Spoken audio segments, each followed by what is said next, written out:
Breaking न्यूजनं आपण बुलेटिनची सुरुवात करूया। एसटी कर्मचाऱ्यांच्या पगाराच्या मुद्द्यावरनं आता काँग्रेसनं आक्रमक भूमिका घेतलेली आहे। याबाबत काँग्रेस अवमान याचिका दाखल करणार आहे। एसटी महामंडळ कर्मचाऱ्यांचा दर महिन्याला 7 तारखेला पगार होत होता, मात्र गेल्या अनेक वर्षांपासून आर्थिक तुटवड्यामुळे हा पगार वेळेत होत नाहीये।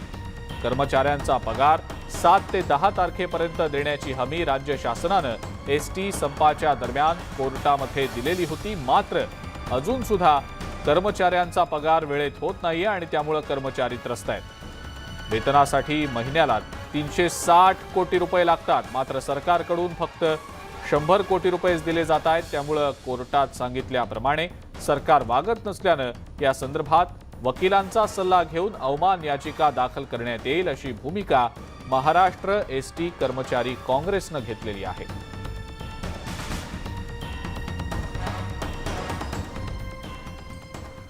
आणि यानंतर आपण सुरुवात करूया गावाकडच्या बातम्यांना। गोंदियामधल्या तापमानात अचानक घट झाली आहे। जिल्ह्याचं तापमान 10 अंशांपर्यंत खाली आलंय। ढगाळ वातावरणामुळे थंडीचा जोर आणखीन वाढला आहे, त्यामुळे अनेक जण शेकोटी आणि उबदार कपडे वापरताना दिसतात। वाशिम जिल्ह्यातल्या उंबरडामध्ये कापसावर बोंडअळी आणि लाल्या या रोगांचा प्रादुर्भाव झालाय, त्यामुळे उत्पादन खर्चही वसूल होत नसल्यानं शेतकरी हताश झालेले आहेत। परिसरातील 70 हेक्टरहून अधिक क्षेत्रातल्या उभ्या कापसात जनावरं चरायला सोडल्याचं समोर आलेलं आहे। कांद्याच्या दरात घसरण झाल्यानं शेतकरी चिंतेत आहेत। शेतकऱ्यांकडून कांद्याची साठवणूक होतीये। कांद्याचा तुटवडा झाल्यास साठवलेल्या कांद्याला चांगला दर मिळेल अशी शेतकऱ्यांना आशा वाटतेय। सोलापुरात अतिवृष्टीमुळे शेतकऱ्यांचं नुकसान झालं असून अद्यापही शेतकऱ्यांना मदत मिळालेली नाही, त्यामुळे युवा सेनेकडून निवासी उपजिल्हाधिकारी शमा पवार तसंच तहसीलदार अमोल कुंभार यांना निवेदन देण्यात आलेलं आहे। बीडच्या मुख्य कार्यकारी अधिकाऱ्यांची गेवराईतल्या चकलांबा जिल्हा परिषद शाळेच्या विद्यार्थ्यांनी भेट घेतली आहे। शिक्षक गैरहजर राहत असल्यानं शैक्षणिक नुकसान होत आहे, त्यामुळे उर्वरित जागांवर शिक्षकांची नेमणूक करा अशी मागणी यावेळी करण्यात आली आहे।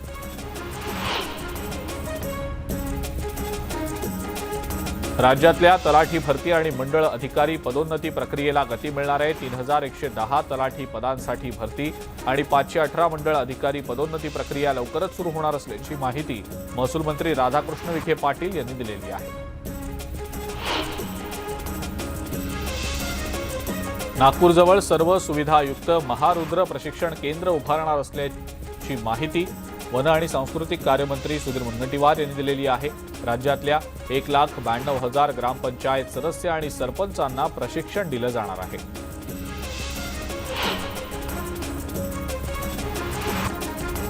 वीज कंपन्यांमधील कर्मचारी, अभियंते आणि अधिकाऱ्यांच्या 30 संघटनांनी वीज उद्योगाच्या खासगीकरणाला विरोध करत बेमुदत संपाचा निर्णय घेतलाय।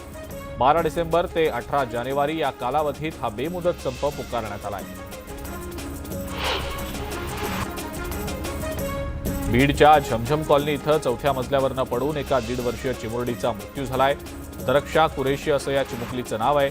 खेळता खेळता तोल जाऊन पडल्यानं तिचा मृत्यू झालाय।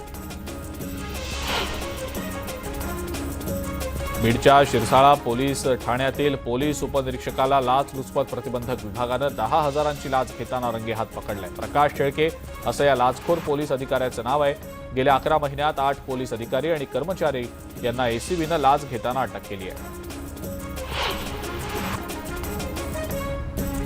धुळे महानगरपालिकेच्या उपमहापौर पदासाठी 12 डिसेंबरला निवडणूक होतीये। उपमहापौर पदासाठी भाजपतर्फे नगरसेवक नागसेन बोरसे यांनी उमेदवारी अर्ज दाखल केलाय। धुळे महानगरपालिकेत भाजपची एकहाती सत्ता असल्यानं उपमहापौर पदासाठी बोरसेंचं नाव निश्चित झालंय।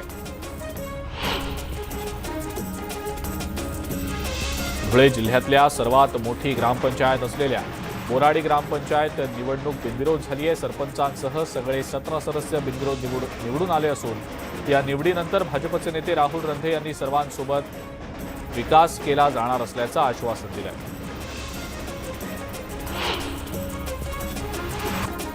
धुळ्यातल्या 128 पैकी 14 ग्रामपंचायतींमध्ये सरपंच बिनविरोध निवडून आलेले आहेत, तर 400 ग्रामपंचायत सदस्यांची सुद्धा बिनविरोध निवड झाली आहे। जिल्ह्यामध्ये आता 114 सरपंचांची थेट निवड होणार असून त्यासाठी 366 उमेदवार निवडणुकीच्या रिंगणात आहेत. गोंदियामध्ये ग्रामपंचायत निवडणुकीचं चित्र स्पष्ट झालंय. जिल्ह्यात 7217 उमेदवारांमध्ये ग्रामपंचायतीचा रणसंग्राम होणार आहे. तिरोडा तालुक्यामध्ये सर्वाधिक अर्ज मागे घेण्यात आलेले.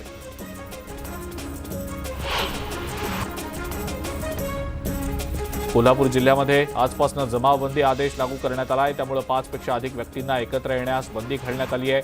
महाविकास आघाडीच्या कर्नाटक सरकार विरोधी आंदोलनाच्या पार्श्वभूमीवर आणि निवडणुकीच्या पार्श्वभूमीवर 23 डिसेंबरपर्यंत हे आदेश लागू असतील.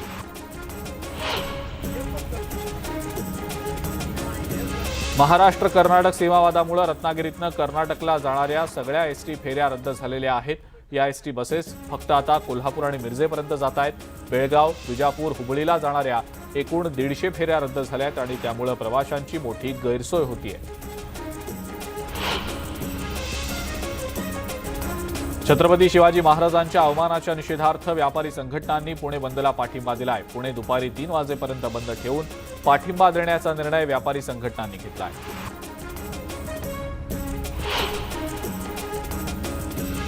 12 डिसेंबरला पुण्यातल्या विनापरवाना बाईक टॅक्सी ॲप विरोधात होणारं आंदोलन करू नये असं जिल्हाधिकाऱ्यांनी आवाहन केलंय. जिल्हा प्रशासनाकडून गृह आणि परिवहन विभागाकडे पाठपुरावा करण्यात येत असल्याचं आश्वासन जिल्हाधिकाऱ्यांनी आंदोलकांना केलंय.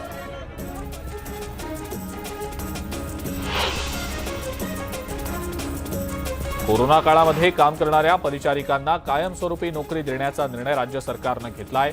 सरकारच्या या निर्णयाचं दापोलीचे आमदार योगेश कदम यांनी कौतुक केलंय.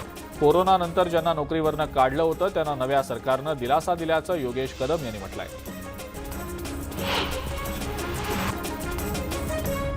एसटी महामंडळाला करण्यात येणाऱ्या मदतीपैकी सरकारकडून अद्याप 770 कोटी येणं बाकी आहे. त्यामुळे एसटी कर्मचाऱ्यांचे पगार रखडलेत. आता पुढच्या आठवड्यात या एसटी कर्मचाऱ्यांना पगार मिळण्याची शक्यता वर्तवण्यात आलेली आहे. कर्जतमध्ये मेगा ब्लॉकमुळे 11 डिसेंबरला रेल्वे सेवा प्रभावित होणार आहे. कर्जत यार्ड बदलासंदर्भात कर्जत स्थानकावर 8 पोर्टल्स उभारण्यासाठी मध्य रेल्वेकडून पॉवर ब्लॉक घेण्यात येणार आहे.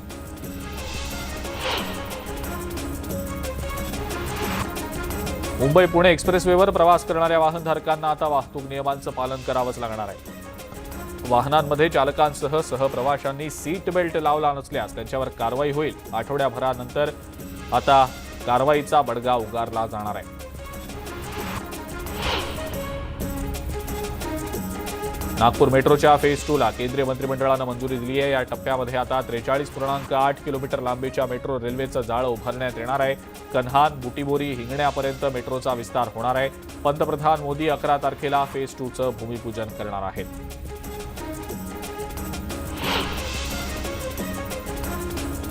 उस्मानाबादमधल्या सांजा चौकातील पुलावरनं अवजड वाहतूक होत असल्यानं पुलाला तडे गेलेत. IRB कंपनीकडून तात्पुरती दुरुस्ती करण्यात आलेली आहे. मात्र तरी देखील हा पूल धोकादायक असल्यानं दर्जेदार काम करण्याची मागणी वाहनधारक करतायत. नागपूर शहरातला हवेचा दर्जा डिसेंबर महिन्यात खालावल्याचं समोर आलेलं आहे. डिसेंबरमधल्या पहिल्या 5 दिवसात नागपूरच्या हवेची गुणवत्ता निकृष्ट दर्जाची होती, तर नोव्हेंबरमधील 12 दिवसांची हवेची गुणवत्ता वाईट होती. या 12ही दिवसात एअर क्वालिटी इंडेक्स 201 ते 300 युनिट्स दरम्यान होता. महाराष्ट्रातल्या बैलगाडा शर्यतीवर बंदीची मागणी करणाऱ्या याचिकेवर सुप्रीम कोर्टात सुनावणी पूर्ण झाली आहे. गेल्या 10 दिवसांपासून सुप्रीम कोर्टात यावर दोन्ही बाजूंनी जोरदार युक्तिवाद झाला असून कोर्टानं आपला अंतिम निकाल राखून ठेवलाय. गडचिरोलीच्या आदिवासी भागामध्ये वेगवेगळ्या भाषा बोलल्या जात असल्यानं या ठिकाणी 1ली ते 2रीच्या विद्यार्थ्यांना स्थानिक बोलीभाषेत शिक्षण दिलं जाणार आहे. आदिवासी विकास मंत्री विजयकुमार गावित यांनी या संदर्भातली माहिती दिली आहे.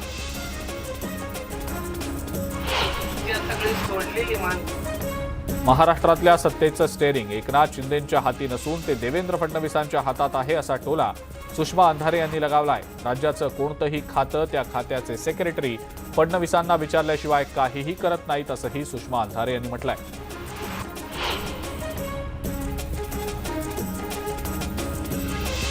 आरोग्यवर्धिनी केंद्रात 1406 समुदाय आरोग्य अधिकाऱ्यांची रिक्त पदं भरणार असल्याची मोठी घोषणा आरोग्यमंत्री तानाजी सावंत यांनी केली आहे. आरोग्य अधिकाऱ्यांच्या पदांसाठी लवकरच जाहिरात प्रसिद्ध केली जाणार आहे.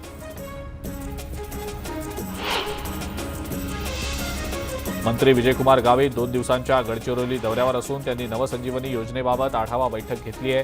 त्यावेळेला त्यांनी कुपोषण, बालमृत्यू आणि आदिवासी बहुल भागातल्या मुलांच्या शाळांची माहिती घेतली आहे। अतिदुर्गम भागातल्या गावांना रस्त्यांशी जोडण्यासाठी वीज पुरवठा सुरू करण्याबाबतच्या त्यांनी प्रशासनाला सूचनाही दिलेल्या आहेत।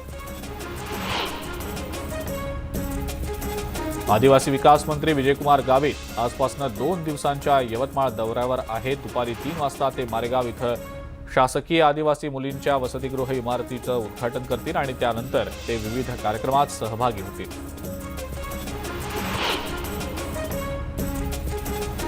संघासाठी सर्वात आधी भारत आहे। जो व्यक्ती या भारतासाठी काम करतोय तो आमचा आहे, असं वक्तव्य राष्ट्रीय स्वयंसेवक संघाचे सरसंघचालक डॉक्टर मोहन भागवत यांनी केलंय। तसंच जो भारताच्या मार्गात आडवा येतो तो आमचा नाही, असं देखील सरसंघचालक म्हणाले।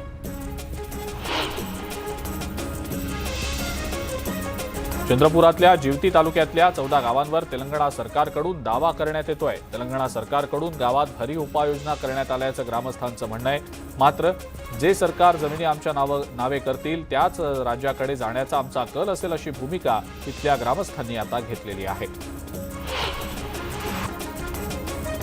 पुण्यात वाघोल इथल्या ग्रामस्थांनी स्वतंत्र नगरपालिका स्थापन करण्याची मागणी केली आहे। इतर गावांच्या तुलनेत वाढीव कर देऊन सुद्धा प्रशासन दुर्लक्ष करत असल्याचा आरोप वाघोलीकरांनी केला। या संदर्भात शुक्रवारी ग्रामसभेत मोठी घोषणा होण्याची शक्यता आहे। जळगावमध्ये कर्नाटकचे मुख्यमंत्री बसवराज बोम्मई आणि कन्नड रक्षण वेदिकेच्या विरोधात निदर्शनं करण्यात आली आहेत। महाराष्ट्रातल्या वाहनांची तोडफोड आणि शिवरायांच्या प्रतिमेचा अवमान करण्यातल्या विरोधात आंदोलन करण्यात आलं। सकल मराठा समाजाच्या वतीनं बोम्मईंच्या प्रतिकात्मक पुतळ्याला जोडे मारत निषेध करण्यात आला आहे।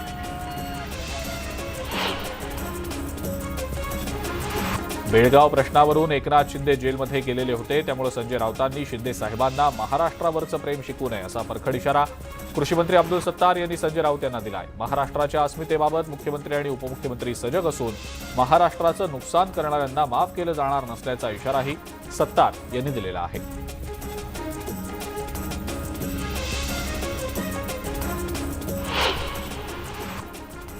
पुढची एक ब्रेकिंग न्यूज आता आपण पाहणार आहोत। महाराष्ट्र केसरी स्पर्धा पुण्यातच होणार असल्याची माहिती आहे। दिल्लीमध्ये आज याबाबतची अधिकृत घोषणा केली जाणार असल्याचं समजतंय।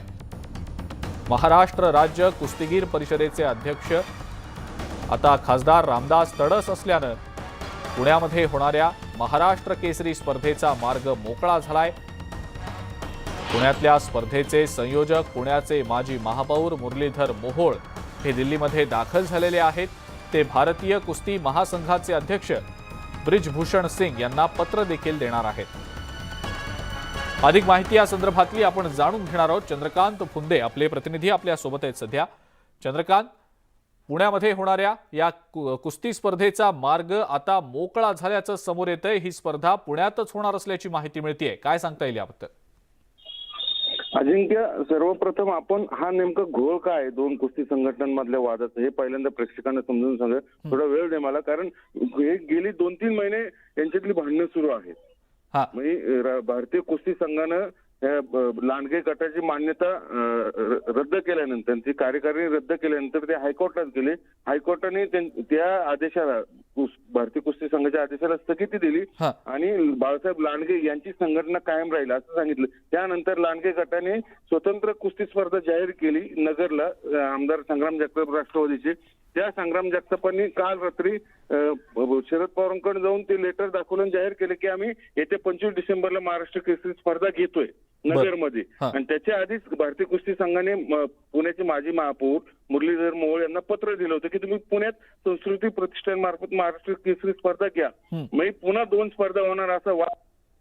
म्हणून मग हे जे बाळासाहेब लांडगे गटाचे विरोधक जे काका पवार गट यांनी रात्रीतनं ज्या 19 नोव्हेंबरला शरद पवारांच्या उपस्थितीची बैठक झाली दोन्ही गटांची, त्याच्यात समेट असा घडला होता की लांडगे राजीनामा देतील, पवारांनी ऑलरेडी राजीनामा दिलेला आहे आणि तडस अध्यक्ष होतील, दोन्ही गटाचे निम्मे सदस्य होऊन नवीन कार्यकारिणी होईल, तसं ठरलं होतं। पण लांडगेंनी राजीनामा दिला नाही बर. त्यातनं हा सगळा वाद उफाळला. म्हणून मग लांडगे विरोधी गटानं रात्री त्या बैठकीत काय ठरलं त्याचं पत्र व्हायरल केलं. बर. त्यावेळेस लांडगे गटाने स्पर्धा जाहीर केल्यानंतर मग पुन्हा वाद समोर आला आणि रात्रीतनं मुरलीधर मोहोळ महापौर पुण्याचे जे आहेत ते रात्रीतनं दिल्लीला गेले आणि ते रेसलिंगचे अध्यक्ष आहेत. बरोबर. म्हणजे आता मुरलीधर मोहोळ पुण्यात गेल्यानंतर आता या सगळ्या बाबतीतला जे एक चित्र आहे ते स्पष्ट झाले की काय असंच दिसतंय. पुण्यामध्ये होणाऱ्या स्पर्धेचा मार्ग आता मोकळा झाल्याचं दिसतंय. महाराष्ट्र केसरी स्पर्धा आता पुण्यातच होणार असल्याची माहिती मिळते. चंद्रकांत, धन्यवाद, आपण ही जी माहिती दिलीत त्याबद्दल. दिल्लीमध्ये आज या संदर्भातली अधिकृत घोषणा केली जाणार असल्याचं समजतंय. महाराष्ट्र केसरी स्पर्धेबाबतची ही सर्वात मोठी बातमी आपण पाहतो.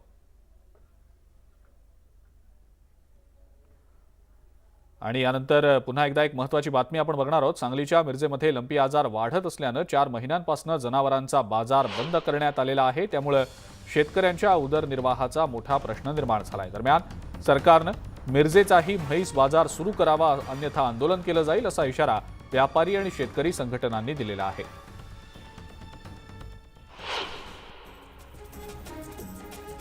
वाशिमच्या मानोरा तालुक्यातल्या रुई परिसरातल्या संरक्षण कुंपणामध्ये बिबट्या अडकलेला होता. या बिबट्याला वन विभागानं जेरबंद करून त्याला नैसर्गिक अधिवासात सोडण्यात आलेला आहे. ब्रेकनंतर आपण इतरही काही महत्त्वाच्या गावाकडच्या बातम्या पाहूया. पाकिस्तानमधनं अंमली पदार्थांची तस्करी करणारा ड्रोन बीएसएफच्या 2 महिला जवानांनी टिपलेला होता. यातील एक जवान भाग्यश्री नाईक ही गोंदियातल्या सालेक्सामधील रहिवासी असून तिचं सगळीकडे कौतुक होत आहे. अशा प्रकारची कामगिरी करणारी ती पहिलीच बीएसएफ महिला कर्मचारी ठरली आहे.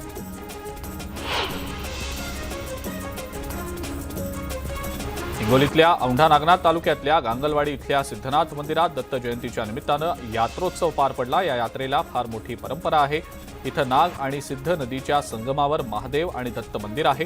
या मंदिरामध्ये हिंगोली जिल्हा आणि बाहेर जिल्ह्यांमधून आलेल्या हजारो भाविकांनी दर्शन घेतलं. हिंगोलीमधल्या सोमठाण्यात बैलगाडा शर्यतीचं आयोजन करण्यात आलं. शर्यत पाहण्यासाठी पंचक्रोशीतल्या ग्रामस्थांनी मोठी गर्दी केली होती.